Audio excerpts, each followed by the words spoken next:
Welcome to the Horse Conversation Podcast. In this podcast, we're going to have conversations about our relationship with horses and how we can form a kind understanding to be the change in the equestrian world. My name is Carolina and I am your host and the creator behind Horse Conversations. I have broad hands-on experiences from all around Europe, and I'm also studied in psychology and equine behavior. But this project really comes from the heart, and I hope that you enjoy these conversations at least as much as I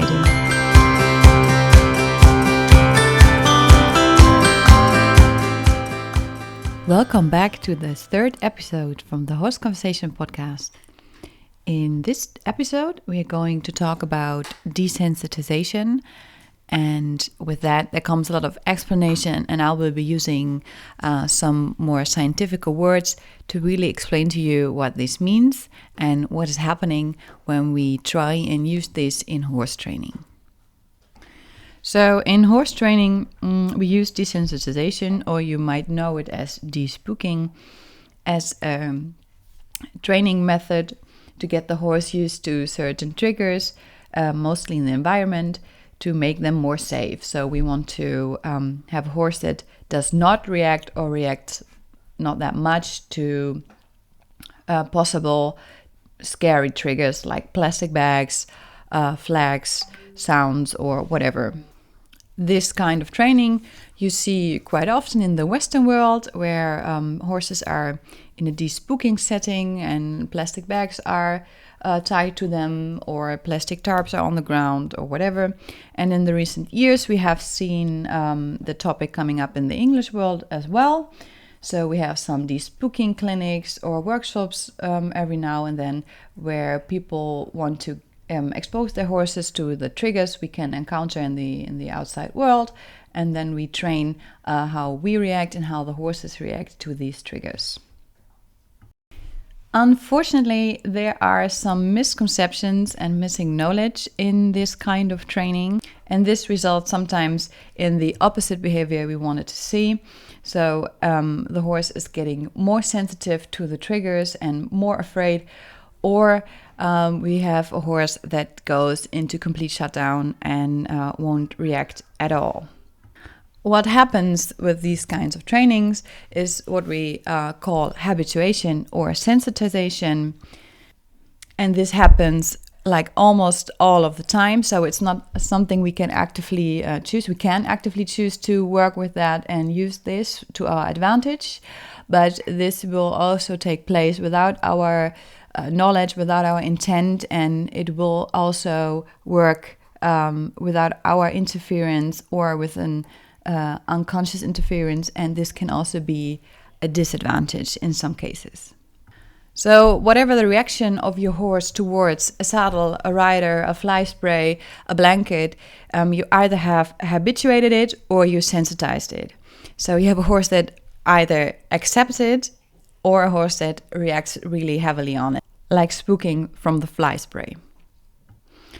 To successfully habituate a horse to a certain trigger or cue is to expose the horse to the trigger in a very soft way. So if there's a big trigger or a big cue, you have to break it down into smaller steps and expose the horse to it continuously but carefully. This can happen in your advantage if you want to expose your horse to the fly spray, for example, and you start with just showing up with the bottle and avoid that the horse reacts on it already, or that he will be spooked of something else in the environment. So he never connects the bottle with something negative. And then you increase the trigger every now and then. You put some water in it and you spray it somewhere far away from him, so he gets used to the spraying sound, to the bottle, to the view of the water coming out before it ever touches the horse. So he has no reason to react on it. His nervous system has no reason to give it a meaning or to connect an emotion to it. And if you do that right and you do it continuously and softly, eventually you can use the fly spray on him and he will not react to it. Then you have successfully habituated your horse to the fly spray. This can also be your disadvantage, and one example is when you have a school horse or an older horse and he won't react to your leg aid anymore, is because he got habituated to the cue. So the leg aid has been used so many times without any consequences happening afterwards that the horse just learned that this cue means nothing. So the reaction of the nervous system to this cue is just neutral. So the key behind it is the consequence, what happens after the cue, after the trigger, what does the nervous system think of it, what meaning does he give to the cue or the trigger. Both examples can be used for the opposite effect, which is called sensitization. So when we take the fly spray, and let's say you want to get your horse used to the fly spray, and you go in with the bottle and you directly spray him with the fly spray. So you have the bottle, the view of the water, the sound of the water coming out of the bottle, which is probably somewhat unusual for a horse, and you have maybe a strong smell of the fly spray itself. Then there will be some wind, you're a little bit nervous, so your heart rate is up, and then there's something happening in the distance and the horse spooks. This was his first encounter and reaction to the fly spray bottle, and you have successfully sensitized this fly spray bottle now, and your horse will continue to react fearful towards the fly spray in the future. The other example of the leg aid is when you take a horse that has not been ridden much, or a young horse, and you start introducing him to saddle and rider, and you go and you sit on him and you put on spurs. And the first things you do with your leg is you really use these spurs and you want to get him forward. Maybe he's a little bit a slow horse or a heavy horse, so you really put in some pressure. And the first reaction of the horse, the first encounter of this leg aid is pain, and it comes with fear. Maybe it's a horse that's not that self-assured, so he reacts with fear and he feels the pain, and then he will memorize this pain and this fear with the leg aid, and in the future he will even jump forward without you touching the belly already with your spur. So you have successfully sensitized your horse to the spurs or to the leg aid. This process of training is not always a conscious one or something we did with intent, so this happens all of the time when we interact with horses. We unconsciously habituate or sensitize horses to certain things.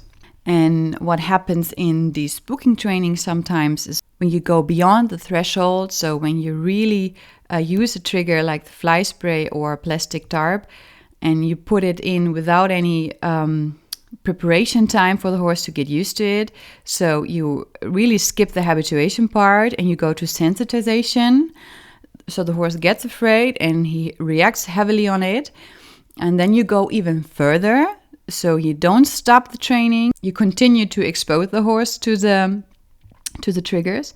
Then the horse will eventually go into shutdown. And that is something most people see as, oh, it's successful. He habituated it. He desensitized it. But what actually happens is that the nervous system cannot take it any longer. So there is always this line for us mammals where our nervous system cannot cope with triggers because the triggers get too big, it gets too exciting, too fearful, and then he goes into shutdown. So the nervous system completely breaks it down and the nervous system goes into a freeze mode. This freeze mode is a completely exhaustion. It completely gives up on fighting or fleeing this trigger, this scenario.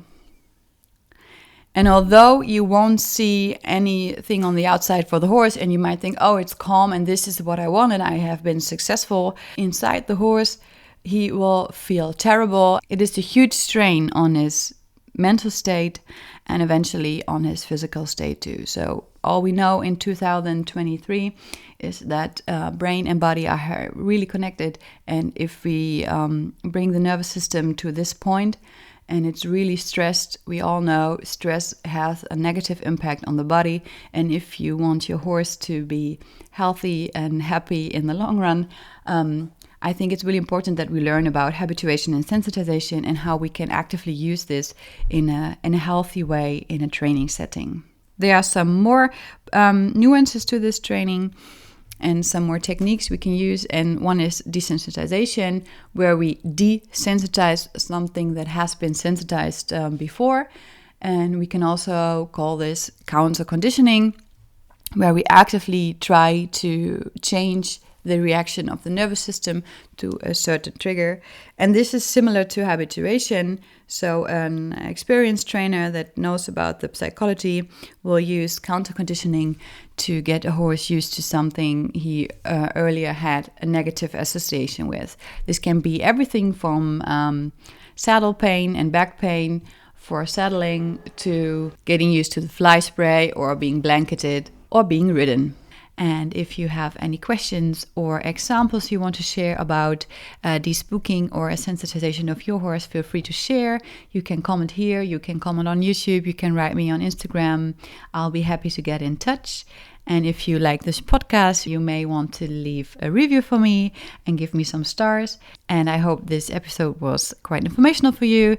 And I see you in the next one.